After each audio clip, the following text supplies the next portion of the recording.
Well, it's Christmas Eve and we've made it. Now, if you're like me and single or alone for the holiday and you're over 60, this holiday, this day might be filled with mixed feelings. But I want to share 3 points with you that I believe will help to make this holiday not ignore whatever we're feeling, but to enrich our lives in this holiday moment. First of all, the theme for the fourth week of Advent is rightfully love, because it is God's love for us that we're celebrating. God coming to us in the most gentle way, in the form of an infant, entering our lives, the story of humanity, as one of us, as a vulnerable, innocent, precious baby. That's what we're celebrating. And I hope that you'll join me either tonight or tomorrow by going to Mass. That's what I'll be doing if you're Catholic, or if you're Protestant, or if you don't believe in anything. Go to church, go to Mass, find a nearby church and go there. And there's a couple important reasons why. One, you shouldn't be alone completely on this holiday. Make a moment to invite joy into your life. And I can't think of a better way to invite joy than by spending an hour with Jesus and with your neighbors or strangers, but people of your community, in celebrating the birth of our Savior, Jesus. And that invitation is going to remind us that love never dies.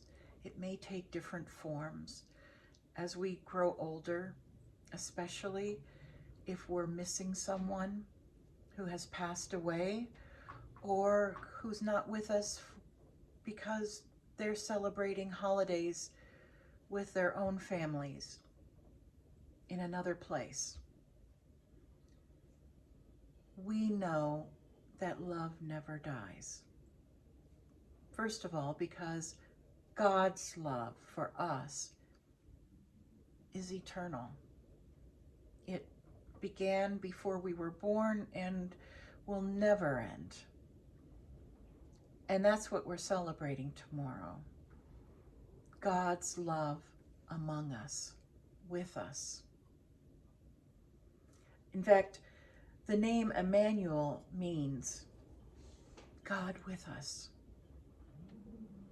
And Jesus is called Emmanuel for a very good reason. He is God with us. And I'll be honest, I'm missing my mother terribly. But I know that my love for her does not die, and I know her love for me does not die.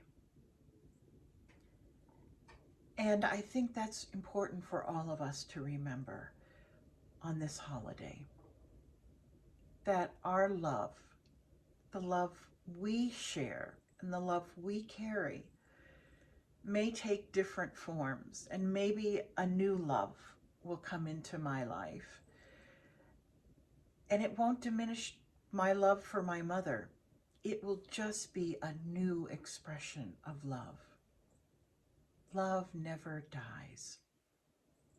So no matter who you're missing today, remember their love for you and your love for them will never die. Okay, the second point is to talk openly about loneliness. It's inevitable. But I think we can approach it two ways. One is, as I said, over the next 48 hours, make an extra effort to go to church, go to Mass, be with people who are celebrating God's love and God's entrance into our lives. Being there in a sacred space like that is the best way to feel God's love.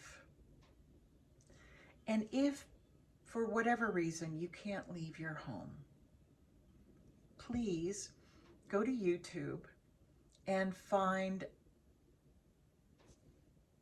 the Mass from the Vatican or from your local Catholic church. My Catholic church always has our Masses broadcast on YouTube, or whatever church you belong to.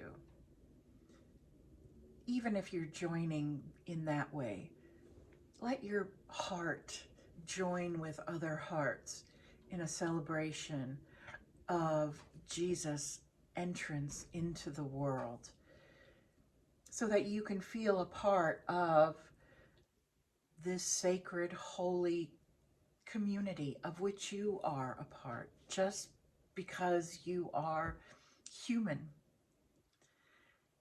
And then when you get those feelings of missing somebody, those memories, don't try to push them away. Just acknowledge them and say, yes, I do. I miss you so much today, whoever that person is.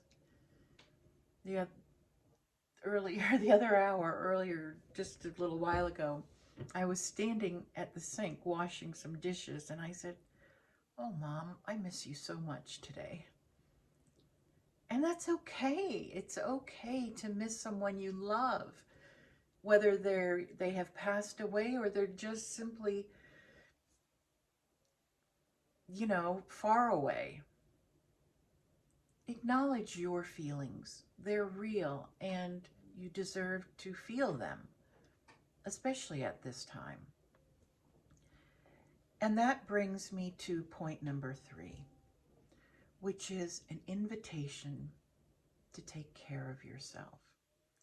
Over the next 48 hours, whether you're spending them alone or whether you're going to be with other people, make space to spend some time, if you need it, just by yourself. Make yourself a cup of tea. I've become a big fan of having a cup of tea before I go to bed at night. Make yourself a cup of tea, light a candle, put on some Christmas music. I've been listening to Handel's Messiah for the last 2 days via YouTube, and I just love it. It's so perfect. It reminds me of my mother because she loved it, and it reminds me of God because it reminds me that God creates beautiful things like Handel's Messiah. So be gentle with yourself over the next 24 hours. Make space to acknowledge how you're feeling. Maybe journal if that's something that you enjoy doing. And be gentle with others. Because as you know, Christmas can bring up lots of feelings, not just for ourselves, but for other people in our family. So be gentle with yourself, be gentle with others. Be quick to listen and slow to answer. So, I wish you a very Merry Christmas, and I wish God's blessing on you now and forever.